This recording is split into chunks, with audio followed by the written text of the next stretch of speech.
नमस्कार दोस्तों, कैसे हैं आप। मैं हूं मनीराज पटेल और आप देख रहे हैं अपना चैनल टेकी बैंकर मनीराज। दोस्तों, आज हम बात करने वाले हैं फार्म हाउस कंस्ट्रक्शन लोन के लिए, जो कि कैनरा बैंक में आपको मिल सकता है। अब आपने फार्म हाउस कंस्ट्रक्शन या फार्म हाउस वर्ड सुना होगा, फिल्मों में सुना होगा, जहाँ पे कुछ लोग बोलते हैं, कुछ बड़े लोग बोलते हैं कि यार मेरे पास तो फार्म हाउस है। तो दोस्तों, फार्म हाउस मतलब ये मत समझिएगा कि केवल घर अगर कोई बना है किसी फार्म में, किसी खेत में, तो उसे फार्म हाउस बोलते हैं। फार्म हाउस का यहाँ बहुत मतलब होता है। मतलब जैसे मान लीजिए आपके पास कोई ज़मीन है, ठीक है। अब उसके ऊपर आपको कोई शेड या फिर कोई छत केवल बनवानी है और उस शेड के नीचे आपको कोई बिज़नेस करना है। ऐसा बिज़नेस, ऐसी चीज़ जो कि आपके एग्रीकल्चर से जुड़ी हुई हो। एग्जांपल के लिए ऐसा कई बार होता है कि आपको जो है कैटल्स, जैसे गाय, बैल, भैंस, ये सब का दूध का बिज़नेस करना है, तो आपको जो है वहाँ पे जानवर रखने हों, ठीक है। या फिर आपको मछली पालन या फिर सिल्क वॉर्म, आपने जो रेशम जो कीड़े जो रेशम बनाते हैं उनका बिज़नेस करना है, तो उनके लिए आपको शेड बनाना पड़ेगा।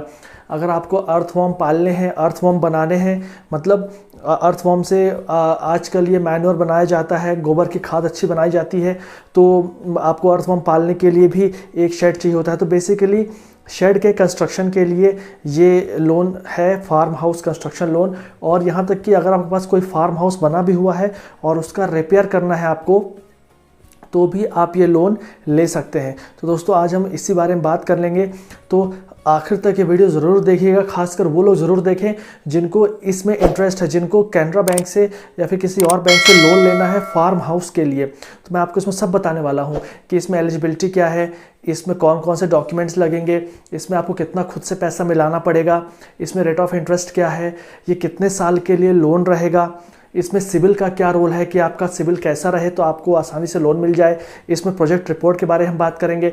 तो शॉर्ट में हम सारी चीज़ें बात करेंगे, तो आखिर तक ये वीडियो ज़रूर देखिएगा। तो चलिए वन बाय वन सारे पॉइंट्स को डिस्कस करते हैं। दोस्तों, मैंने आपको पर्पस तो बता ही दिया कि हम ये लोन ले क्यों।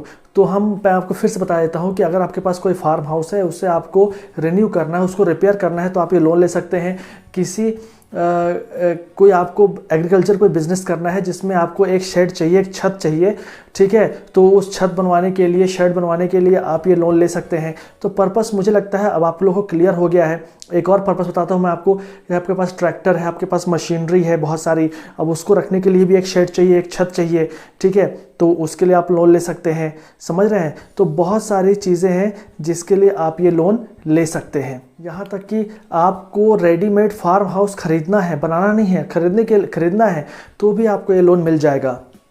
दोस्तों, अब बात करें कि इसका नेचर कैसा है, तो ये टर्म लोन होगा। टर्म लोन मतलब कि एक पर्टिकुलर टाइम के लिए आपको दिया जाएगा। इसमें जो है मैक्सिमम आप 15 साल के लिए लोन ले सकते हैं, जिसमें जो आपकी किस्त बनेगी, जो आपका प्रीमियम बनेगा, आपको जो इंस्टॉलमेंट जो बनेगा, वो या तो 6 महीने में आपको एक बार पेमेंट करना होगा या फिर साल में आपको एक बार पेमेंट करना होगा। ये किस केस में है, जब आप कोई कंस्ट्रक्ट कर रहे हैं, कोई फार्म हाउस कंस्ट्रक्ट कर रहे हैं, बना रहे हैं, शुरुआत से बना रहे हैं तो। और इसमें आपको हॉलीडे पीरियड भी मिलेगा। इसमें 18 महीने का आपको हॉलीडे पीरियड बैंक दे सकता है। अब हॉलीडे पीरियड मतलब क्या होता है दोस्तों, कि आपको 18 महीने तक, 18 महीने मतलब 6-6 महीने कितने, 3 बार आ जाएंगे, 3 बार 6-6 महीने आ जाएंगे। तो 3 बार आपको 6-6 महीने में कोई आपसे इंस्टॉलमेंट बैंक नहीं मांगेगा, लेकिन इंटरेस्ट जुड़ता जाएगा, इंस्टॉलमेंट नहीं मांगेगा। 18 महीने बाद जो है आपसे इंस्टॉलमेंट मांगेगा। तो 18 महीने का हॉलीडे पीरियड आपको मिल सकता है। अगर आप केवल रिपेयर के लिए ले रहे हैं ये लोन, फार्म हाउस का रिपेयर कराना चाहते हैं, केवल उसके लिए लोन ले रहे हैं, तो आपको केवल मैक्सिमम 5 साल का ही आपको रिपेमेंट इसमें पीरियड मिलेगा। दोस्तों, अब बात करते हैं एलिजिबिलिटी की कि कौन कौन इसके लिए एलिजिबल हैं। तो कोई भी व्यक्ति जो कि बिज़नेस करना चाहता है, ये बनाना चाहता है अपने फार्म हाउस, अपने फार्म में, तो वो इसके लिए एलिजिबल है। उस व्यक्ति की जो एज है वो मैक्सिमम 55 साल होनी चाहिए। उससे ऊपर हुई तो फिर जो है ऊपर से परमिशन लेनी पड़ती है, मतलब ब्रांच से ऊपर से परमिशन लेनी पड़ेगी। तो 55 साल आप मान के चलिए, 55 साल उसकी मैक्सिमम एज हो।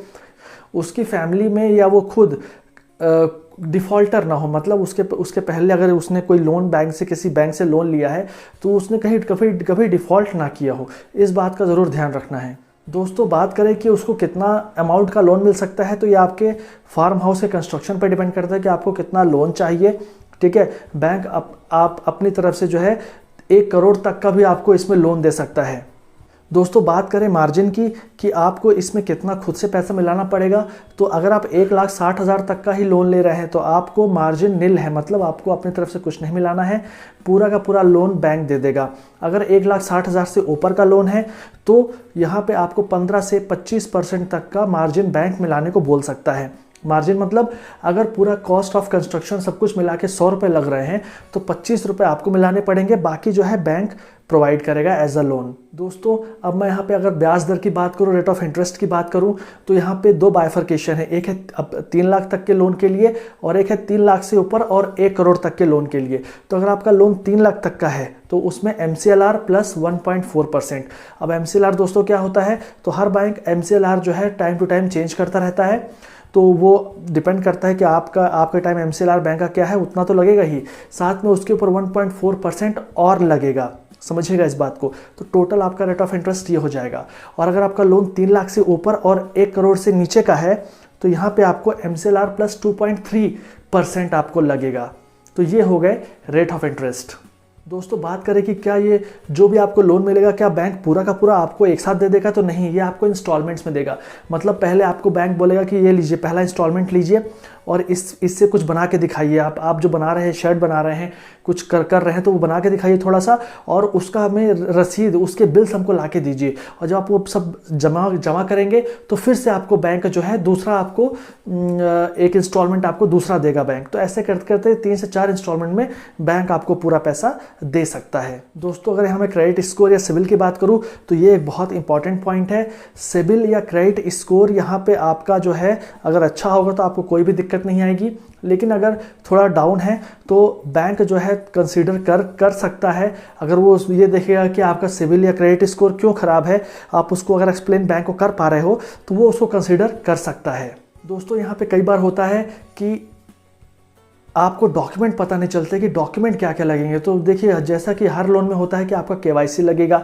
KYC मतलब आधार कार्ड, पैन कार्ड, 2-3 फ़ोटो, ये हो गई। आप जिस ज़मीन पे वो शेड या फिर वो कंस्ट्रक्शन करना चाहते हैं उस ज़मीन का पेपर लगेगा, जैसे खसरा खतौनी, उसकी ऋण पुस्तिका, उसका नक्शा, ये सब लगेगा, ठीक है। साथ में अगर वो ज़मीन किसी ग्राम पंचायत के अंदर आती है और वो आपको सरपंच का लेटर भी लग सकता है कि उस सरपंच को कोई दिक्कत नहीं, अगर आप वहाँ कुछ बनाए उस ज़मीन पे तो सरपंच को कोई दिक्कत नहीं है, तो ये उसका एक लेटर लग सकता है।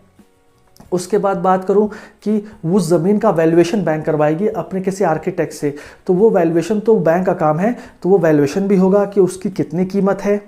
तो दोस्तों ये हुई सारी बातें फार्म हाउस कंस्ट्रक्शन लोन के बारे में, जो है कैनरा बैंक में आपको काफ़ी आसानी से मिल सकता है। मुझे आशा है, मैं आई होप कि आपको ये सारी जानकारियाँ पसंद आई होंगी, समझ में आई होंगी कि क्या क्या डॉक्यूमेंट, क्या क्या चीज़ें लगेंगी, आप किस प्रकार से अप्रोच करें बैंक को, तो आपको जो है बैंक आसानी से लोन दे। और ऐसे ही वीडियो के साथ मैं आपसे फिर अगली बार मिलूँगा। तब तक के लिए जय हिंद, जय भारत।